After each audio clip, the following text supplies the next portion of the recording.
What's going on, Omnibuddies? Today we are looking at Iyanu, Child of Wonder, Library Edition, Volume 1. This comes to us from Akupe, Akpen, Kalu, and published by Dark Horse Comics. What's going on, everyone? Mitch here, and yes, we are back with another overview, and we are looking at Iyanu, Child of Wonder. This is the Library Edition, Volume 1. Now, I am terrible with names, so I am going to, first off, absolutely butcher these names as I talk about them. I am sorry, but at least I'm admitting it, and there's that. So correct my pronunciation all you want in the comments. It obviously can't fix the video now as I'm filming it, and I apologize for that. But yes, so thank you, first off, Dark Horse, for hooking me up with this comic to check out. I thought it looked like it was kind of eye-catching at first, and I read the synopsis on the, on the about page of the book, and I was like, this sounds pretty interesting, not like something I've really come across before. And I am so glad that I picked it up and read it. And it was such a cool look through a fantasy lens, but of a lot of the cultural elements are pulled from real cultures, and well, one specific culture. We'll get into that a little bit more, but I was super impressed with it. I had so much fun with this book. It was just interesting, heartfelt, had good storytelling, good characters. The art was crazy cool too. So you know what? I may as well stop talking about it here. Let's look at the book while I talk about the book.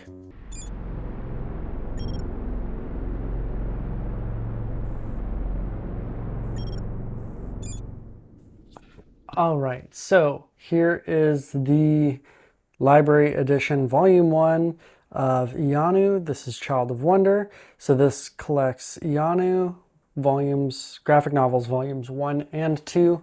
So you can kind of see that there. It's a nice map print on the cover, and then has some of that spot gloss on the titling, and this isn't a sticker, it's actually on there. And then here's the title and all that. Here's a nice spine shot. I like that yellow on there. That's really nice. Bright and vibrant. A little bit of a spot gloss on the titling there too. And then here is the back of the book. So this does retail for $49.99 USD. Published by Dark Horse Comics. It is a library edition, so it is bigger than the typical oversized hardcovers or anything like that. It is the full library edition size. So it's a big one. And let's kind of dig into it. So no real end sheet art and paper art in here, but we do get really nice thick paper, which is nice. Let's kind of jump to maybe here's a nice page, kind of maybe do something like that. Yeah, so let's grab a light, do a little bit of light test just to check paper thickness. So you really, even with a light right next to it, you're not really getting any see-through on pretty contrasted imaging on both sides. So you're not really having to worry too much about any visibility with any light. Paper is nice and thick, nice, pretty glossy paper too. It's not ultra gloss, but it's not quite matte. Some of it kind of seems like it's got matte at some point, and sometimes it's kind of glossy looking, but I think it's kind of a semi-gloss. We'll call it semi-gloss, but you can kind of see some nice light shine on there. So if you like gloss, great. If you don't, great, but that's what you got. So this does, again, collect the volumes 1 and 2 of this series. I am not totally sure as of now how many more volumes there will be. Well, obviously novels 1 and 2. I assume this is about halfway through the series, so we'll probably get at least one more library edition. Maybe this is only a third of the way or a quarter of the way. I'd be surprised if it's going to go that long, to be honest. But I could definitely see them going that long if they really needed to. Hopefully it doesn't draw out or anything like that. But this again comes to us. I'm going to butcher these names. I'm sorry. We got Roy Akupe, and then we got Godwin Akpen, and then for pencils and ink we got Chimakalu, and letters we got spoof animation giving us the letters. So there we go. And this is, it's a nice thick book. So I mean it's beefy. You get a lot of good book with it. The paper quality is great. I'll just kind of jump to the middle of the book. Again, I relaxed the spine once. I flipped through it for photos. I read it once, and now you're seeing me open it again for the fourth time. And let's see, yeah. So you can see the eye hole straight through there. So it does get a really nice eye hole going, nice sewn binding. Like it's very lay flat throughout the entire series, the entire book. You are not worried about any gutter loss even on like full page art. Let's see, is there, yeah, like here's one.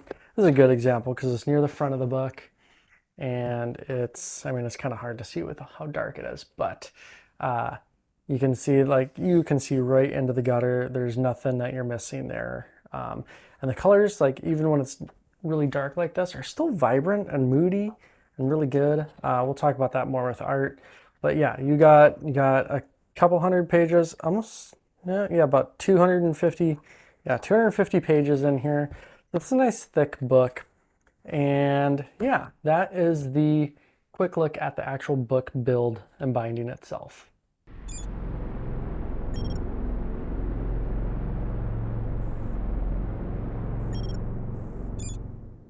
All right, so let's talk about the story of Iyanu. So this is took me by surprise. I thought it was just gonna be like a traditional, like fantasy series, but it is so cool that they pull from actual, let's jump into it a little bit. I'm actually gonna jump, try and find, I should have bookmarked this, but try and find, yeah, here we go. So this takes place in the land of Yorubaland,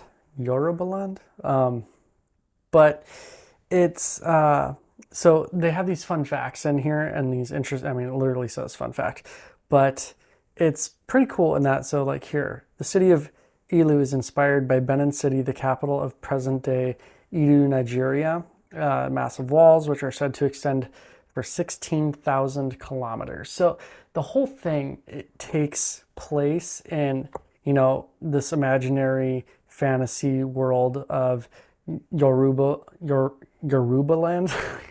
Sorry. But they take all this culture from mostly, I believe it's Nigeria and the city of Ilu and things like that.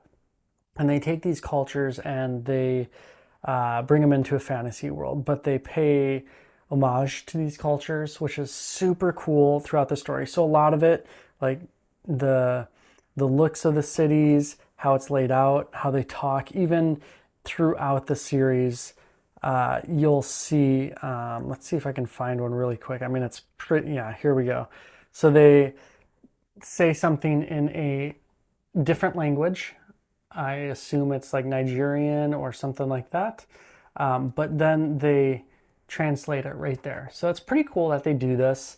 I mean, it just adds a little extra reading, but it is cool that they kind of use it as a cultural, I want to say anchor, not in a bad way, but kind of anchoring it to a culture where, I mean, even, you know, in English speaking America, we don't have like a ton of like thousands of years of culture in our country, but we still have these sayings, these isms that we can refer back to when, you know, we're talking to our friends, our family, our kids, where we can say a phrase that, you know, our parents, our, you know, previous generations used, outside of the context of the current vernacular, the current language.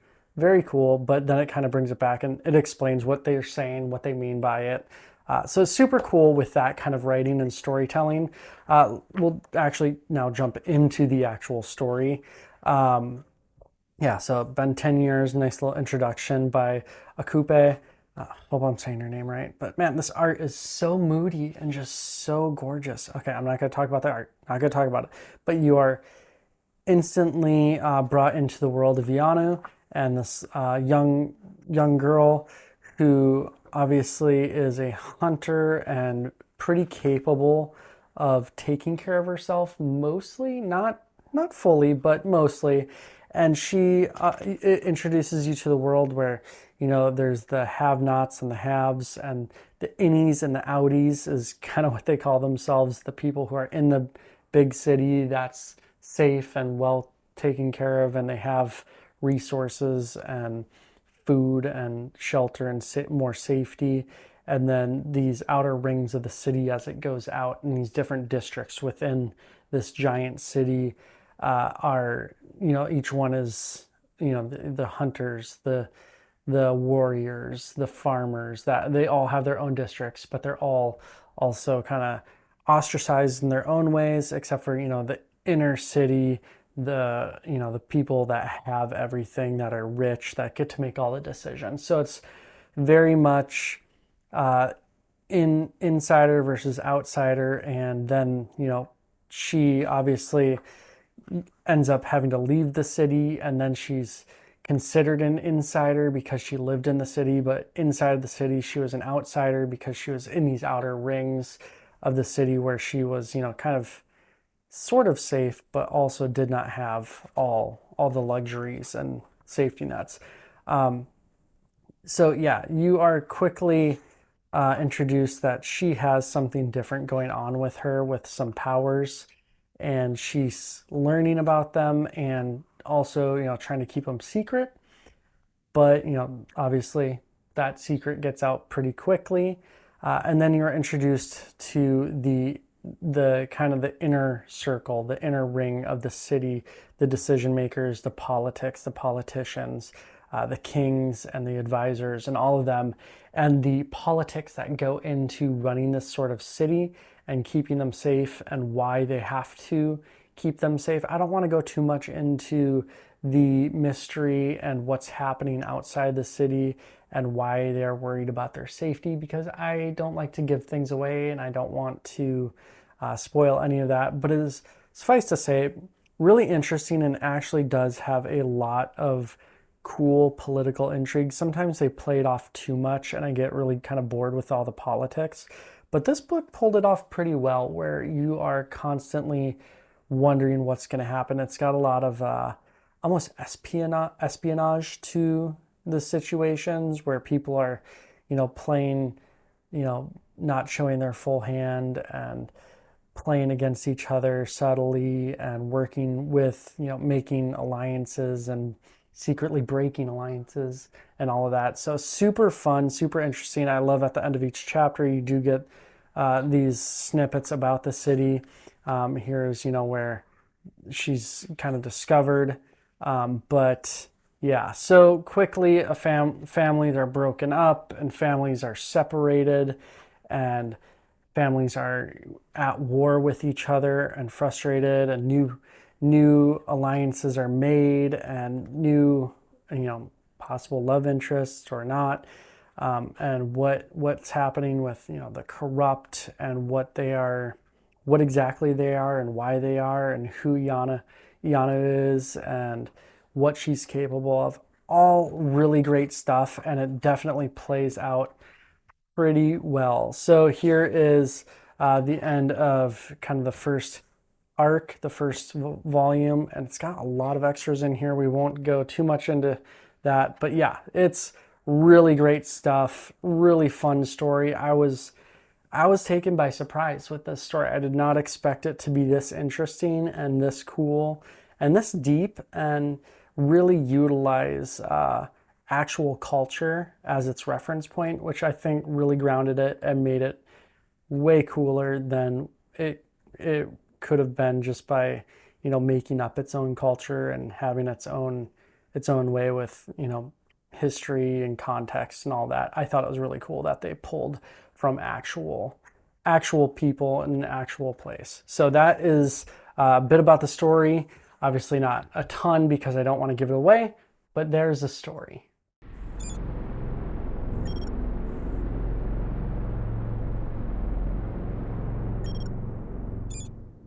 All right, so now let's talk about the art. I've hit on this already. The mood of these colors. I mean, you got colors by Goodwin Akpen, And we have pencils and inks by Chima Kalu. Obviously, yeah. So they mix it up and stuff like that. Letters were all great by Spoof Animation. They did a great job. So the art in this book is fantastic. It's got this digital watercolor washiness to it. Really great stuff. And aside from the inks and the pens and pencil, all that, which was great, the color just adds so much mood to this book.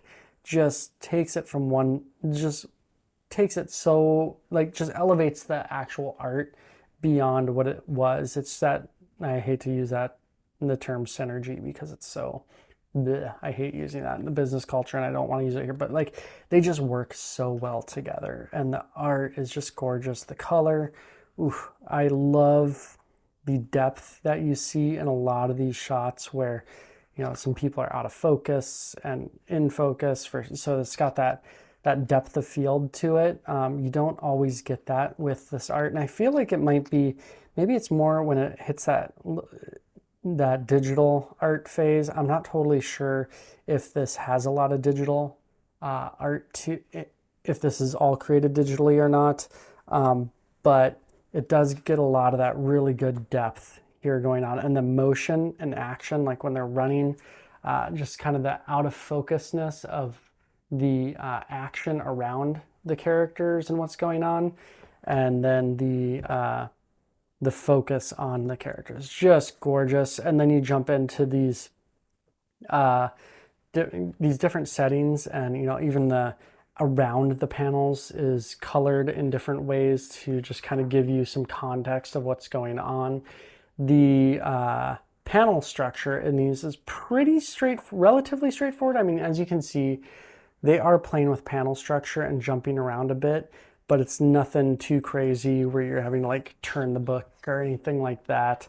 They do have fun with it, keep it interesting with the lettering and the bubbles coming out of the panels and bumping around and all that kind of stuff, and doing some different sizing and structures of the panels themselves. So they're not just all square or rectangle, but they're, you know, rhombus and triangles and all these things overlapping. So it does make it really interesting. Here's a great example of keeping it interesting but very easy to read as you're going through it. And oh man, look at the color dappling of this. Hopefully you can see that, but that is just gorgeous with the light shining through the leaves on them, and it's just dappling them on their skin and then their hair. So gorgeous, so well done.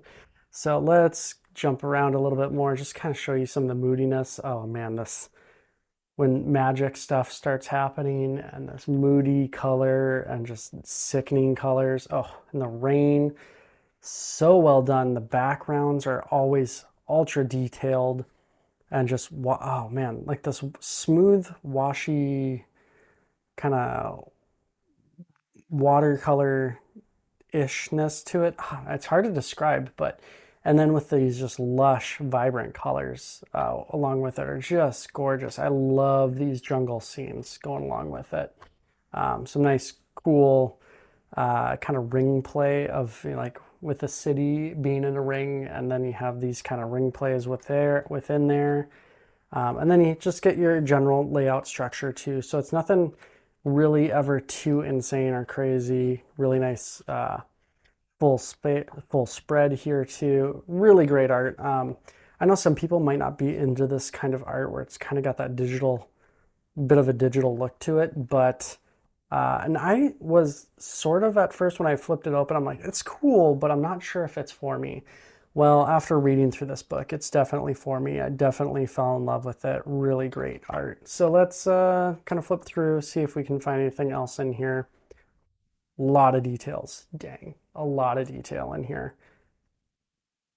All right, let's get through here. Really cool, like set design and just look in the world. Like the world looks lived in and old and like some of it falling apart. Really great stuff. And then, yeah, these old cities and border towns and things like that. Some really cool stuff in here. And then the animals themselves, really great too. Yeah, all right, let's kind of, look at that shot. gorgeous. Anyways, all right, so that is a shot or quick look at the art.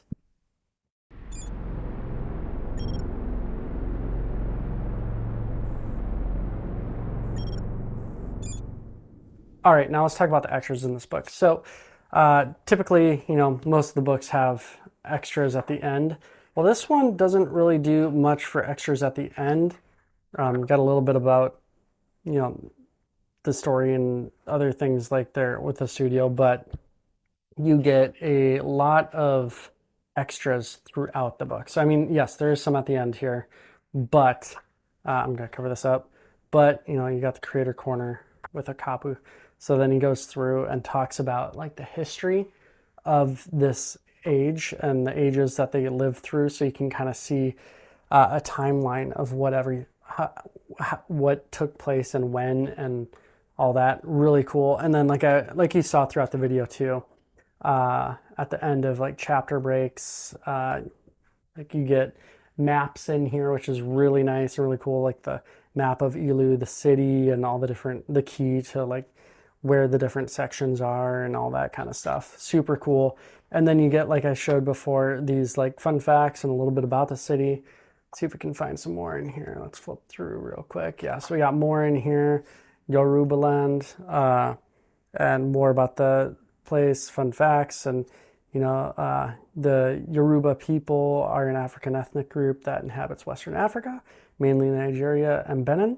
Yoruba also happens to be one of the three major tribes, Hausa, Igbo, and being the other two in Nigeria. So a lot of cultural context in this book, like I said, and really cool opportunity to like just learn about the culture, which is super cool.